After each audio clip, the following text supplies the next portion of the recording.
안녕하십니까, 최희종입니다. 2016년 12월 2일 외 시작합니다. 더불어민주당, 국민의당 그리고 정의당 이 야 3당이 다음 주 금요일 12월 9일에 박근혜 대통령에 대한 탄핵소추안을 표결 처리하기로 합의했습니다.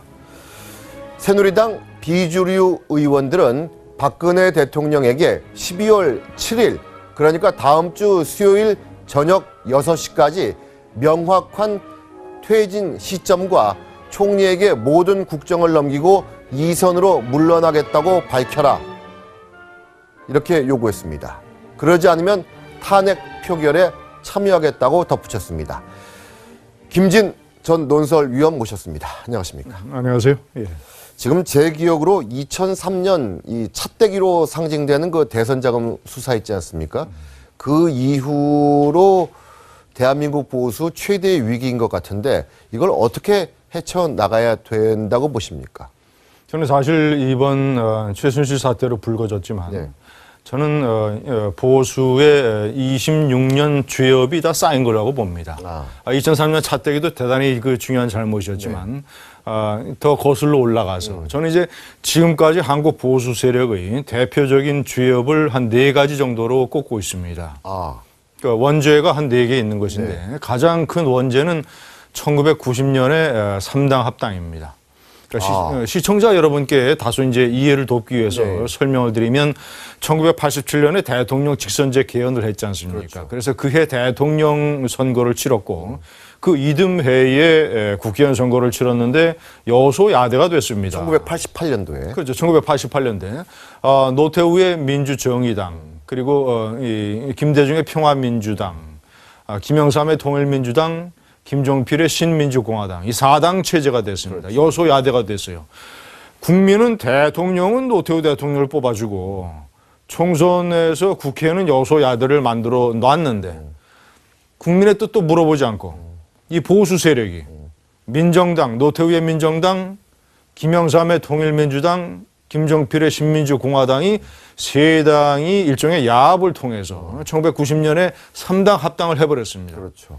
이건 국민의 뜻을 물어보지도 않고 완전히 정치판을 바꾼 거죠. 총선 결과를. 근데 이 3당 합당의 결과가 대한민국 정치사에 상당히 비극적이었습니다. 우선 첫째는 뭐냐면 이념적으로는 보수 세 세력이 합쳐가지고 진보 세력을 한쪽 코너를 몰았어요. 그리고 지역적으로는 영남과 충청이 합쳐서 호남을 완전히 국토의 한 구석으로 몰았습니다. 그래서 사실은 대한민국의 지역 감정이 그때서부터 대규모로 악화됐습니다. 그리고 이념적으로도 보수와 진보의 갈등이 대단히 첨예하게 악화됐고 그 다음에 아주 격렬한 전국적으로 시위가 벌어졌지 않습니까? 우선 이것은 그런 어떤 국민의 뜻을 무시한 것도 있지만 목적을 위해서는 수단 방법을 가리지 않아도 된다라는 것을 한국 사회에서 아주 공개적으로 천명을 해버렸어요. 그러니까 잘하는 세대들에게 아주 안 좋은 겁니다. 이것이 제가 얘기하는 첫 번째 보수 세력의 원죄, 1990년의 3당 합당이고 그 원죄의 죄가가 지금도 계속 진행이 되고 있어요. 자, 이게 제가 두 번째로 이제 아까 말씀하신 차떼기 이전에 우리가 꼽는 것은 저는 1997년에 김종필 JP의 DJP 연합이라고 봅니다. 첫 번째도 연합이고 두 번째도 연합이네요. 그렇죠. 자, 보십시오. 3당 야합을 3당 합당을 해서 야합적 형태로 그런 식으로 만들어 놓으니까 자, 이제는 진보 세력에서 역공을 했습니다. 김대중 대통령의 진보 세력에서 자, 그렇다면 우리도 수단과 방법을 가리지 않고 집권하겠다. 그래서 보수의 상징이라고 할 수 있는 이른바 유신 본당. 김종필 세력과 전격적으로 DJP 연합을 했지 않습니까? 그렇죠. 자, 그런데 그것을 만든 주요한 원인이 사실은 이회창 후보의 일종의 우리가 얘기하는 나블리스 오블리제라고 있지 않습니까? 사회 지도층의 도덕적 의무. 이것을 무너뜨린 가장 대표적인 경우가 이회창 후보 세력이거든요. 일국의 대통령이 되겠다는 사람의 아들 2명이 석연치 않은 이유로 군대를 가지 않았습니다. 이것은 그때는 그러니까 돌이켜 생각하라면 그런 어떤 그 도덕적 의무를 팽개친 세력에 대해서 유권자가 거부하고 자, DJP라고 하는 이상한 형태의 완전히 이념적으로 다른 두 세력이 합친 거 아닙니까? DJP 세력을 선택한 것은 어찌 보자면 역사적으로 불가피한 그런 측면이 있는 것이죠. 자, 영국을 한번 보십시오. 영국의 엘리자베스 여왕의 아들 찰스 왕태자 또는 그 동생 말이죠. 자, 동생이 포클랜드 전쟁에 군대 갔죠. 참전했습니다. 그리고 자, 죽은 우리 황태자비. 네, 다이애나비. 다이애나 황태자비의 아들이 목숨이 대단히 위험한 아프가니스탄 전쟁에 참전을 했어요. 그렇죠. 이 나라는 대통령 되겠다는 사람이 아들 2명이 군대를 안 갔습니다. 이 보수층의 나블리스 오블리제의 상징적인 사건이다. 방기라고 하는 것은 그대로 이어져서 한번 보십시오. 이명박 대통령 때 무슨 일이 벌어졌습니까? 천안함 피격 사건이 2011년 11월 달에 벌어졌는데 연평도 피격 사건이 말이죠. 연평도 섬마을이 불타는 장면이 텔레비전에 생중계됐어요. 그 생중계되는 것을 보면서 청와대 지하 방카에서 무슨 일이 벌어졌습니까? 방카에서 비상대책회의를 했잖아요. 예. 한국의 국가수뇌부가 방카해에서 연평도 피격을 어떻게 해야 되느냐를 논의하는데 대통령 군대 안 갔다 와. 총리 군대도 안 갔다 와. 국정원장 군대 안 갔다 와. 이 나라의 국가수뇌부가 전부 군대를 안 갔다 왔어요. 그렇죠. 그렇네요. 그때 그랬죠. 최앵커, 우리 그 이스라엘 있지 않습니까? 이스라엘의 한때 페레스 대통령, 네타냐후 총리, 바라크 국방장관 체제가 있었을 때가 있습니다. 자, 다 전쟁으로 무운을 쌓은 사람들이죠. 한번 제가 시청자들께 비교를 한번 해드리겠습니다. 페레스 대통령은 그 유명한 그 1976년에 엔테베 그렇죠. 구출 작전, 엔테베 공항 구출 작전의 특공 작전을 지휘한 지휘했던 사람이죠. 국방장관이에요. 국방장관. 페레스가 당시에. 그렇죠. 예. 자, 총리 네타냐후는 4년 전에 1972년에 벤구리온 공항 인질 사태라는 게 있었습니다.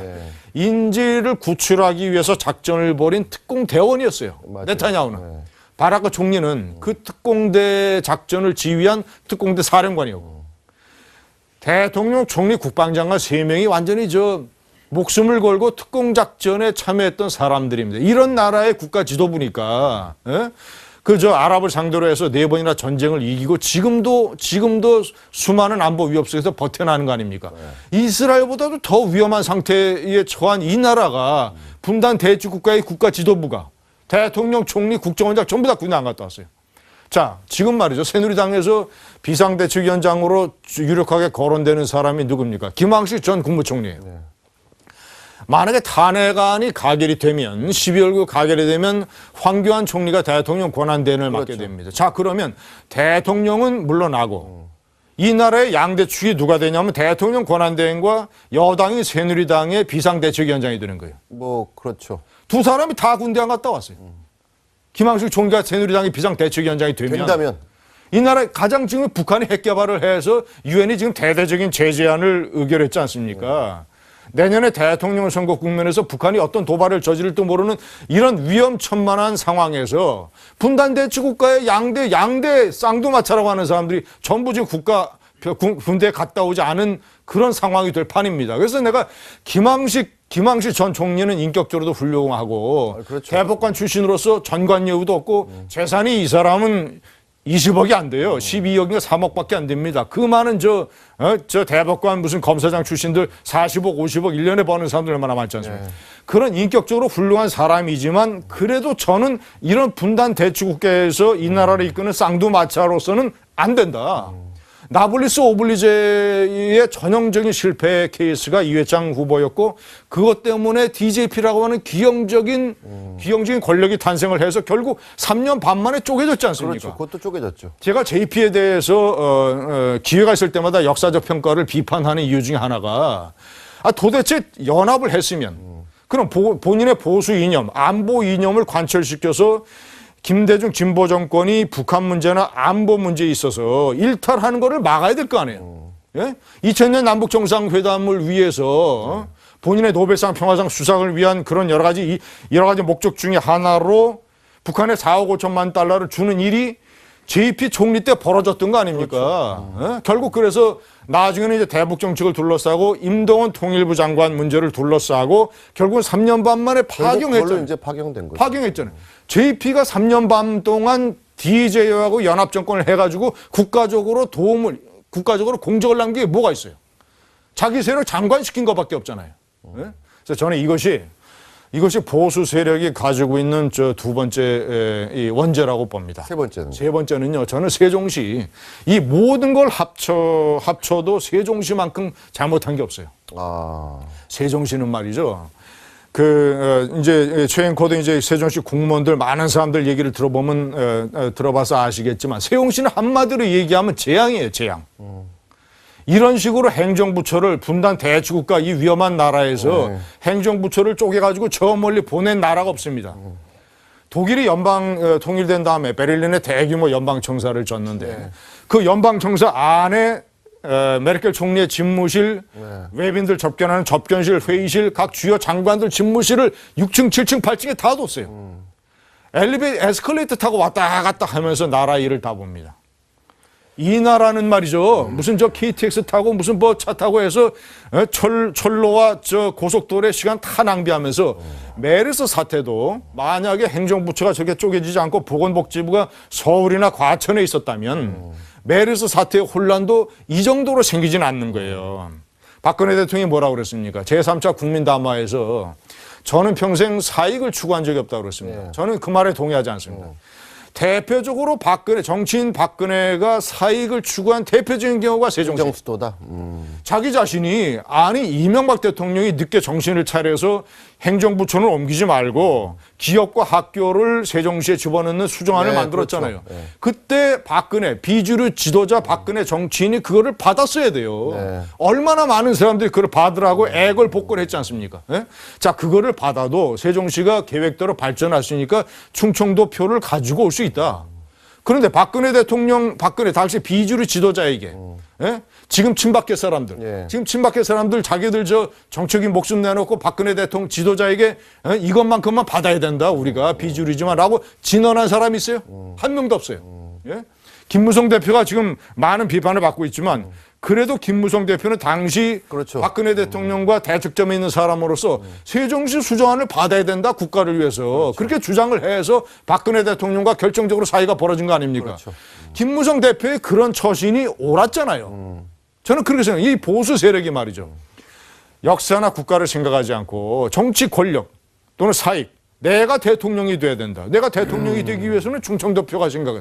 충청도가 필요한. 아니 그저 뭐라 그랬는지 아십니까? 많은 사람들이 거의 애걸복걸하다시피 세종시의 행정부처가 쪼개서 가서는 안 된다라고 했는데 말이에요. 버젓이. 아니 화상회의 하면 되지 않습니까? 중소기업도 화상회의를 하면 망하는데 국가 일이 화상회의로 돌아갑니까? 그래서 지금 제대로 화상회의 합니까? 자, 세 번째는 이 정도 하고 네 번째로 넘어가시죠. 최순실 사태는요. 최순실 사태는 이 모든 게 다 복합적으로 작용을 해서 결국은 완전히 저 화산으로 폭발한 겁니다. 이 보수 정치에 사익을 추구하는 거. 대통령은 3차 국민담화 때 자기는 사익을 추구하지 않았다고 했습니다. 제가 한탄하는 것 중에 하나가 말이죠. 자, 대통령이 됐다. 대통령이 됐으면 어떻게 돼요? 역사와 국가를 생각하고 자기 세력이나 자기 안한 사람보다는 그런 식으로 해야 될 거 아니에요. 얼마나 많은 사람들이 처음서부터 인사 제대로 해라. 대통령 당신이 아는 사람 수첩에 적어놓는 사람만 골라 쓰지 말고 국가를 위해서 인재를 광범위에 등용을 해라 말이지. 얼마나 많은 사람들이 조언을 하고 주는 사실 그 부분과 관련해서는 우리 언론도 뭐 중앙일보도 그렇고 조선일보도 그렇고 뭐 TV조선도 그렇고 할 얘기가 있어요. 우리가 언론이 문고리 3인방 끊어라. 인사 제대로 해라. 얼마나 말 많이 했습니까? 얼마나 지적 많이 하고. 안 듣는데 방법이 없어요. 아주 그 귀에 솜을 박아놓고 안 들었어요. 박근혜 대통령. 정말 이제 언론이 그 부분은 할 말이 있습니다. 할 말이 있어요. 진짜 지적 많이 했습니다. 저도 많이 얘기하고 또 지적 뭐 많이 모든 했어요. 언론이 모든 언론이 그것만큼은 정말 인사는 이런 식으로 하면 안 된다고. 하면 안 된다고. 얼마나 많이 얘기했습니까? 아니 안 듣는 거예요. 근데 안 듣는 비밀이 지금 밝혀졌지 않습니까? 자, 저는 이렇게 비유합니다. 자, 이제 보수 세력으로 입장을 봤을 때 박근혜 대통령은 사실 이 보수 정권의 보수 역사의 사실 막내딸 아닙니까? 막내딸이 정권을 다시 이명박 대통령에 의해서 정권을 승계한 거 아니에요. 그런데 박근혜 대통령이 대통령 후보가 된 주요한 원인은요. 보수 세력이 대거 지원했기 때문입니다. 그렇죠. 보수 세력은 말이죠. 지금 와서 솔직히 다 인정을 하면 박근혜 대통령이 대단히 부족한 후보라는 거를 상당 부분 다 알고 있었어요. 컨텐츠라든가 또는 이런 능력, 많은 것이 부족하단 말이야. 이런 걸 알고 있었어요. 그런데 우리가 왜 뽑았느냐, 그 사람을. 보수 세력이 왜 지지를 했느냐. 첫째는 박정희의 딸이니까. 박정희의 딸이니까 최소한 박정희 대통령의 절반은 되겠지. 그리고 박정희 대통령의 높은 역사적 평가, 전직 대통령 넘버1 이 평가의 후광으로 뽑은 거 아니에요. 자, 두 번째는 솔직히 얘기해서 진보 좌파 세력, 문재인 후보의 집권을 막기 위해서 진보 좌파 세력이 집권하면 안 된다고 보수 세력은 믿었으니까. 세 번째는 정몽준, 이재호, 김문수 세 후보의 지지율이 너무나 미약하니까. 이 세 후보가 박근혜 대세론을 꺾지 못하니까.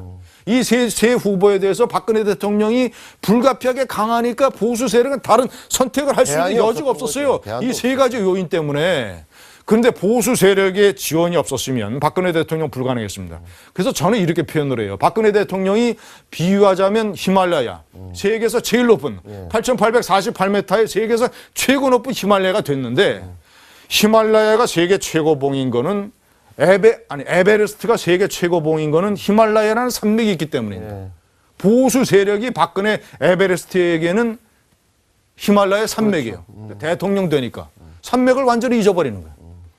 인사 그렇게 많이 하지 말라, 그렇게 하지 말라. 그리고 되도록이면 당신 대통령 되는데 도움을 줬던 사람들에게 수시로 전화하고 소통을 해서 얘기를 들어서 국정에 대한 조언을 들어라 말이에요. 예? 같이 좀 어울리고 밥도 먹고 말이죠. 예? 그렇게 하고, 그리고 얼마나 탈북자? 본인은 통일되면 대박이라고 그랬습니다. 예? 그런데 여기서 북한 민주화 운동을 하는 그 고생하는 탈북자들, 예? 와가지고 그 사선을 넘고 와가지고 여기서 민주화 운동하는 탈북자들 대표들 청와대 불러가지고 따뜻한 쌀밥 한번 먹인 적 있어요? 예? 최순실은 불러다가 말이죠. 최순실은 불러다가 그렇게 식사하면서 최순실이가 남은 밥까지 반찬까지 싸갔다는 거 아니에요? 예? 최순실은 그렇게 챙겨주면서 하면서 탈북자들 한번 저녁 사준 적이 있냐 이거예요. 그런 불통, 소통이 결국은 보수 세력 때문에 대통령이 당선이 됐는데, 대통령이 당선이 됐어는 사실은 보수 세력을 배반한 거예요, 맨 처음. 그러니까 지난 4월 총선 때 어떤 일이 벌어졌습니까? 그러게 말이죠.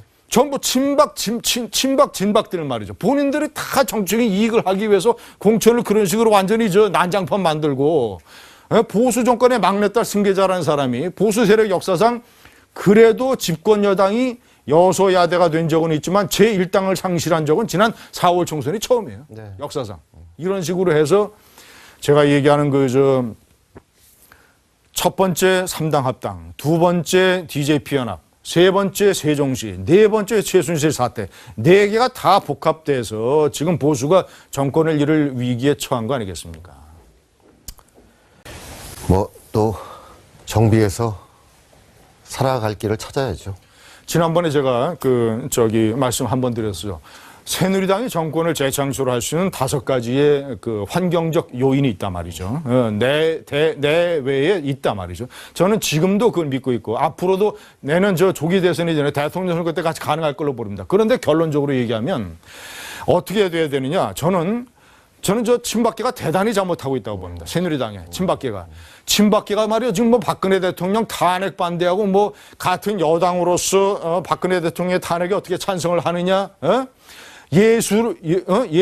우리가 예수를 고발한 유다가 돼야 되느냐라고 지금 이정현 대표가 얘기하는 친박계의 정서, 이런 정서로 하면 새누리당 망합니다. 내년 대통령 선거 때 정권 절대로 창출하지 못해요. 지금 새누리당은 어떻게 해야 되느냐? 박근혜 대통령이라는 사람을 새누리당의 당원의 입장에서 생각하고 대처하면 안 돼요. 철저하게 박근혜 대통령을 밟고 부수고 지나가야 됩니다. 박근혜 대통령을 완전히 역사의 서랍 속에 가둬버리고 박근혜 대통령의 폐허 위에서 완전히 재건축해야 돼요. 리모델링 하면 안 됩니다. 완전히 재건축해서 박근혜라는 건물을 완전히 부숴버리고 거기서 쓸만한 철골이나 철근 있잖아요. 예를 들자면 원칙적인 대북 정책, 한미동맹 강화, 좌편향 교과서 시정 노력 말이죠. 이런 것들, 그리고 불법 파업에 대한 단호한 대처, 이런 무너진 박근혜라는 건물의 잔해 속에서 쓸만한 철골, 철근 몇 개 골라내고 대신 나머지 싹 쓸어버리고 박근혜의 폐허 위에서 보수 정당을 재건해야 됩니다. 알겠습니다. 세대들에게 아주 안 좋은 겁니다. 이것이 제가 얘기하는 첫 번째 보수 세력의 원죄. 네. 1990년의 3당 합당이고 그 원죄의 죄가가 지금도 계속 진행이 되고 있어요. 자, 이게 제가 두 번째로 이제 아까 말씀하신 차떼기 이전에 우리가 꼽는 것은 저는 1997년에 김종필 JP의 DJP 연합이라고 봅니다. 첫 번째도 연합이고 두 번째도 연합이네요. 그렇죠. 자, 보십시오. 3당 야합을 3당 합당을 해서 야합적 형태로 그런 식으로 만들어 놓으니까 자, 이제는 진보 세력에서 역공을 했습니다. 김대중 대통령의 진보 세력에서 자, 그렇다면 우리도 수단과 방법을 가리지 않고 집권하겠다. 그래서 보수의 상징이라고 할 수 있는 이른바 유신 본당 김종필 세력과 전격적으로 DJP 연합을 했지 않습니까? 그렇죠. 대통령 선거를 치렀고 그 이듬해에 국회의원 선거를 치렀는데 여소야대가 됐습니다. 1988년도에. 그렇죠. 1988년대 노태우의 민주정의당 그리고 김대중의 평화민주당, 김영삼의 통일민주당, 김종필의 신민주공화당 이 4당 체제가 됐습니다. 그렇죠. 여소야대가 됐어요. 국민은 대통령은 노태우 대통령을 뽑아주고 총선에서 국회에는 여소야대를 만들어 놨는데 국민의 뜻도 물어보지 않고 이 보수 세력이 민정당, 노태우의 민정당, 김영삼의 통일민주당, 김종필의 신민주공화당이 세 당이 일종의 야합을 통해서 1990년에 3당 합당을 해버렸습니다. 그렇죠. 이건 국민의 뜻을 물어보지도 않고 완전히 정치판을 바꾼 거죠. 총선 결과를. 3년 이 찻대기로 상징되는 그 대선 자금 수사 있지 않습니까? 그 이후로 대한민국 보수 최대의 위기인 것 같은데 이걸 어떻게 헤쳐나가야 된다고 보십니까? 저는 사실 이번 최순실 사태로 불거졌지만 네. 저는 보수의 26년 죄업이 다 쌓인 거라고 봅니다. 2003년 차떼기도 대단히 그 중요한 잘못이었지만 더 거슬러 올라가서 저는 이제 지금까지 한국 보수 세력의 대표적인 죄업을 한 4가지 정도로 꼽고 있습니다. 그러니까 원죄가 한 4개 있는 것인데 가장 큰 원죄는 1990년에 3당 합당입니다. 그러니까 시청자 여러분께 다소 이제 이해를 돕기 위해서 설명을 드리면 1987년에 대통령 직선제 개헌을 했지 않습니까? 그렇죠. 그래서 그해 근데 이 3당 합당의 결과가 대한민국 정치사에 상당히 비극적이었습니다. 우선 첫째는 뭐냐면 이념적으로는 보수 세 세력이 합쳐가지고 진보 세력을 한쪽 코너를 몰았어요. 그리고 지역적으로는 영남과 충청이 합쳐서 호남을 완전히 국토의 한 구석으로 몰았습니다. 그래서 사실은 대한민국의 지역 감정이 그때서부터 대규모로 악화됐습니다. 그리고 이념적으로도 보수와 진보의 갈등이 대단히 첨예하게 악화됐고 그 다음에 아주 격렬한 전국적으로 시위가 벌어졌지 않습니까? 우선 이것은 그런 어떤 국민의 뜻을 무시한 것도 있지만 목적을 위해서는 수단 방법을 가리지 않아도 된다라는 것을 한국 사회에서 아주 공개적으로 천명을 해버렸어요. 그러니까 잘하는 안녕하십니까, 최희종입니다. 2016년 12월 2일 외 시작합니다. 더불어민주당, 국민의당 그리고 정의당 이 야 3당이 다음 주 금요일 12월 9일에 박근혜 대통령에 대한 탄핵 소추안을 표결 처리하기로 합의했습니다. 새누리당 비주류 의원들은 박근혜 대통령에게 12월 7일 그러니까 다음 주 수요일 저녁 6시까지 명확한 퇴진 시점과 총리에게 모든 국정을 넘기고 이선으로 물러나겠다고 밝혀라. 이렇게 요구했습니다. 그러지 않으면 탄핵 표결에 참여하겠다고 덧붙였습니다.